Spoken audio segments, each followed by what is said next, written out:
सीतारामचन्द्राभ्यां नमः। श्रीमद् वाल्मीकि रामायण अयोध्या कांड 40वां सर्ग। सीताराम और लक्ष्मण का दशरथ की परिक्रमा करके कौशल्या आदि को प्रणाम करना। सुमित्रा का लक्ष्मण को उपदेश। सीता सहित श्री राम और लक्ष्मण का रथ में बैठकर वन की ओर प्रस्थान। पुरवासियों तथा रानियों सहित महाराज दशरथ की शोकाकुल अवस्था। तदंतर राम लक्ष्मण और सीता ने हाथ जोड़कर दीन भाव से राजा दशरथ के चरणों का स्पर्श करके उनकी दक्षिणावर्त परिक्रमा की। उनसे विदा लेकर सीता सहित धर्मज्ञ रघुनाथ जी ने माता का कष्ट देखकर शोक से व्याकुल हो उनके चरणों में प्रणाम किया।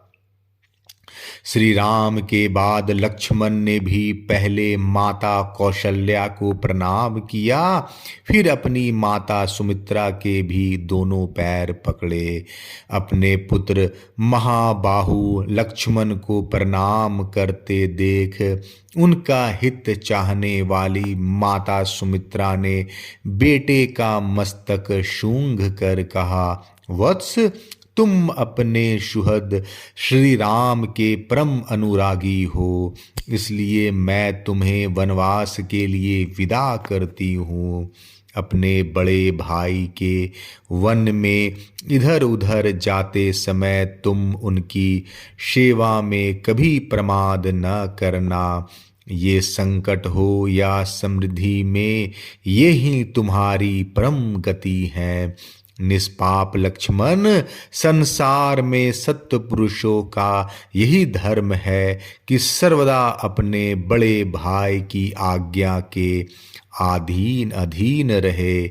दान देना, यज्ञ में दीक्षा ग्रहण करना, युद्ध में शरीर त्यागना, यही इस कुल की उचित एवं सनातन आचार है। अपने पुत्र लक्ष्मण से ऐसा कहकर सुमित्रा ने वनवास के लिए निश्चित विचार रखने वाले सर्वप्रिय श्री रामचंद्र जी से कहा, बेटा जाओ जाओ, तुम्हारा मार्ग मंगलमय हो। इसके बाद वे लक्ष्मण से फिर बोली, बेटा तुम श्री राम को ही अपने पिता महाराज दशरथ समझो, जनक नंदिनी सीता को ही अपनी माता सुमित्रा मानो और वन को ही अयोध्या जानो। अब सुखपूर्वक यहाँ से प्रस्थान करो। इसके बाद जैसे माताली इंद्र से कोई बात कहते हैं, उसी प्रकार विनय के ज्ञाता सुमंत्र ने ककुतस्थ कुलभूषण श्री राम से विनय पूर्वक हाथ जोड़कर कहा, महायशस्वी राजकुमार श्री राम, आपका कल्याण हो। आप इस रथ पर बैठिए। आप मुझसे जहाँ कहेंगे वहीं मैं शीघ्र आपको पहुँचा दूंगा। आपको जिन 14 वर्षों तक वन में रहना है, उनकी गणना आज से ही आरंभ हो जानी चाहिए, क्योंकि देवी कैकेयी ने आज ही आपको वन में जाने के लिए प्रेरित किया है। तब सुंदरी सीता अपने अंगों से उत्तम अलंकार धारण करके प्रसन्न चित्त से उस सूर्य के समान तेजस्वी रथ पर आरूढ़ हुई। पति के साथ जाने वाली सीता के लिए उनके ससुर ने वनवास की वर्ष संख्या गिनकर उसके अनुसार ही वस्त्र और आभूषण दिए थे। इसी प्रकार महाराज ने दोनों भाई श्री राम और लक्ष्मण के लिए जो बहुत से अस्त्र शस्त्र और कवच प्रदान किए थे, उन्हें रथ के पिछले भाग में रखकर उन्होंने चमड़े से मढ़ी हुई पिटारी और खंती या कुदारी भी उसी पर रख दी। इसके बाद दोनों भाई श्री राम और लक्ष्मण उस अग्नि के समान दीप्तिमान स्वर्ण भूषित रथ पर शीघ्र ही आरूढ़ हो गए, जिनमें सीता की संख्या तीसरी थी। उन श्री राम आदि को रथ पर आरूढ़ हुआ देख सारथी सुमंत्र ने रथ को आगे बढ़ाया। उसमें जुते हुए वायु के समान वेगशाली उत्तम घोड़ों को हाँका। जब श्री रामचंद्र जी सुदीर्घ काल के लिए महान वन की ओर जाने लगे, उस समय समस्त पूर्ववासियों, सैनिकों तथा दर्शक रूप में आए हुए बाहरी लोगों को भी मूर्छा आ गई। उस समय सारी अयोध्या में महान कोलाहल मच गया। सब लोग व्याकुल होकर घबरा उठे। मतवाले हाथी श्री राम के वियोग से कुपित हो उठे और इधर उधर भागते हुए घोड़ों के हिनहिनाने तथा उनके आभूषणों के खनखनाने की आवाज सब ओर गूंजने लगी। अयोध्यापुरी के आबाल वृद्ध सब लोग अत्यंत पीड़ित होकर श्री राम के ही पीछे दौड़े, मानो धूप से पीड़ित हुए प्राणी पानी की ओर भागे जाते हैं। उनमें से कुछ लोग रथ के पीछे और अगल बगल में लटक गए। सभी श्री राम के लिए उत्कंठित थे और सबके मुख पर आंसुओं की धारा बह रही थी। वे सब के सब उच्च स्वर से कहने लगे, सूत, घोड़ों की लगाम खींचो, रथ को धीरे धीरे ले चलो, हम श्री राम का मुख देखेंगे, क्योंकि अब इस मुख का दर्शन हम लोगों के लिए दुर्लभ हो जाएगा। निश्चय ही श्री रामचंद्र जी की माता का हृदय लोहे का बना हुआ है, इसमें तनिक भी संशय नहीं है। तभी तो देव कुमार के समान तेजस्वी पुत्र के वन की ओर जाते समय फट नहीं जाता है। विदेह नंदिनी सीता कृतार्थ हो गई, क्योंकि वे पतिव्रत धर्म में तत्पर रहकर छाया की भांति पति के पीछे पीछे चली जा रही है। वे श्री राम के साथ उसी प्रकार नहीं छोड़ती जैसे सूर्य की प्रभा मेरु पर्वत का त्याग नहीं करती है। अहो लक्ष्मण, तुम भी कृतार्थ हो गए, क्योंकि तुम सदा प्रिय वचन बोलने वाले अपने देवतुल्य भाई की वन में सेवा करोगे। तुम्हारी यह बुद्धि विशाल है, तुम्हारा यह महान अभ्युदय है और तुम्हारे लिए यह स्वर्ग का मार्ग मिल गया है, क्योंकि तुम श्री राम का अनुसरण कर रहे हो। ऐसी बातें कहते हुए वे पूर्ववासी मनुष्य उमड़े हुए आंसुओं का वेग न सह सके। वे लोग सबके प्रेम पात्र इक्ष्वाकु कुल नंदन श्री रामचंद्र जी के पीछे पीछे चले जा रहे थे। उसी समय दयनीय दशा को प्राप्त हुई अपनी स्त्रियों से घिरे हुए राजा दशरथ अत्यंत दीन होकर, मैं अपने प्यारे पुत्र श्री राम को देखूंगा, ऐसा कहते हुए महल से बाहर निकल आए। उन्होंने अपने आगे रोती हुई स्त्रियों का महान आर्तनाद सुना। वह वैसे ही जान पड़ता था जैसे बड़े हाथी युद्धपति के बांध लिए जाने पर हथनियों का चित्कार सुनाई देता है।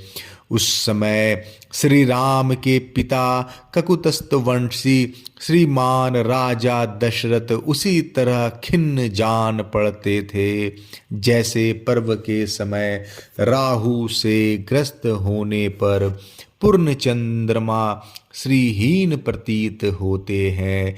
यह देख अचिंत स्वरूप दशरथ नंदन श्रीमान भगवान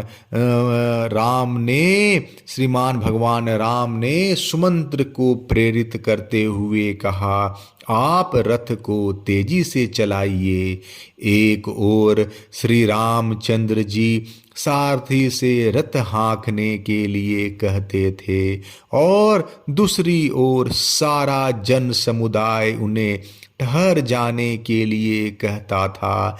इस प्रकार दुविधा में पड़कर सारथी सुमंत्र उस मार्ग पर दोनों में से कुछ न कर सके, न तो रथ को आगे बढ़ा सके और न सर्वथा रोक ही सके। महाबाहु श्री राम के नगर से निकलते हुए समय पूर्ववासियों के नेत्रों से गिरे हुए आंसुओं द्वारा भीग कर धरती की उड़ती हुई धूल शांत हो गई। श्री रामचंद्र जी के प्रस्थान करते समय सारा नगर अत्यंत पीड़ित हो गया। सब रोने और आंसू बहाने लगे तथा सभी हाहाकार करते करते अचेत से हो गए। नारियों के नेत्रों से उसी तरह खेद जनित अश्रु झर रहे थे जैसे मछलियों के उछलने से हिले हुए कमलों द्वारा जल कणों की वर्षा होने लगती है। श्रीमान राजा दशरथ सारी अयोध्यापुरी के लोगों को एक सा व्याकुल चित्त देखकर अत्यंत दुख के कारण जड़ से कटे हुए वृक्ष की भांति भूमि पर गिर पड़े। उस समय राजा को अत्यंत दुख में मग्न हो कष्ट पाते देख श्री राम के पीछे जाते हुए मनुष्यों का पुनः महान कोलाहल प्रकट हुआ। अंतपुर की रानियों के सहित राजा दशरथ को उच्च स्वर से विलाप करते देख कोई हा राम कहकर, कोई हा राम माता की पुकार मचाकर करुणा क्रंदन करने लगे। उस समय श्री रामचंद्र जी ने पीछे घूमकर देखा तो उन्हें विषादग्रस्त तथा भ्रांत चित्त पिता राजा दशरथ और दुख में डूबी हुई माता कौशल्या दोनों ही मार्ग पर अपने पीछे आते हुए दिखाई दिए। जैसे रस्सी में बंधा हुआ घोड़े का बच्चा अपनी माँ को नहीं देख पाता, उसी प्रकार धर्म के बंधन में बंधे हुए श्री रामचंद्र जी अपनी माता की ओर स्पष्ट रूप से न देख सके। जो सवारी पर चलने योग, दुख भोगने के अयोग और सुख भोगने के ही योग्य थे, उन माता पिता को पैदल ही अपने पीछे पीछे आते देख श्री रामचंद्र जी ने सारथी को शीघ्र रथ हाँकने के लिए प्रेरित किया। जैसे अंकुश से पीड़ित किया हुआ गजराज उस कष्ट को नहीं सहन कर पाता, उसी प्रकार पुरुष सिंह श्री राम के लिए माता पिता को इस दुखद अवस्था में देखना असह्य हो गया। जैसे बंधे हुए बछड़े वाली सवत्सा गौ शाम को घर की ओर लौटते समय बछड़े के स्नेह से दौड़ी चली आती है, उसी प्रकार श्री राम की माता कौशल्या उनकी ओर दौड़ी आ रही थी। माता दौड़ी आ रही थी। हा राम, हा सीते, हा लक्ष्मण की रट लगाती और रोती हुई कौशल्या उस रथ के पीछे दौड़ रही थी। वे श्री राम, लक्ष्मण और सीता के लिए नेत्रों से आंसू बहा रही थी एवं इधर उधर नाचती, चक्कर लगाती सी डोल रही थी। इस अवस्था में माता कौशल्या को श्री रामचंद्र जी बारंबार देखा। राजा दशरथ चिल्लाकर कहते थे, सुमंत्र ठहरो, किंतु श्री रामचंद्र जी कहते थे, आगे बढ़िए, शीघ्र आगे बढ़िए। उन दोनों प्रकार के आदेशों में पड़े हुए बेचारे सुमंत्र का मन उस समय दो पहियों के बीच में फंसे हुए मनुष्य का सा हो रहा था। उस समय श्री राम ने सुमंत्र से कहा, यहाँ अधिक विलंब करना मेरे और पिताजी के लिए दुख ही नहीं, महान दुख का कारण होगा। इसलिए रथ आगे बढ़ाइए। लौटने पर महाराज उलाहना दे तो कह दीजिएगा मैंने आपकी बात नहीं सुनी। अंत में श्री राम के ही आदेश का पालन करते हुए सारथी ने पीछे से आने वाले लोगों से जाने की आज्ञा ली और स्वतः चलते हुए घोड़े को भी तीव्र गति से चलने के लिए हाँका। राजा दशरथ के साथ आने वाले लोग मन ही मन श्री राम की परिक्रमा करके शरीर मात्र से लौटे, मन से नहीं लौटे, क्योंकि वह उनके रथ की अपेक्षा भी तीव्रगामी था। दूसरे मनुष्यों का समुदाय शीघ्रगामी मन और शरीर दोनों से ही नहीं लौटा। वे सब लोग श्री राम के पीछे पीछे दौड़ चले गए।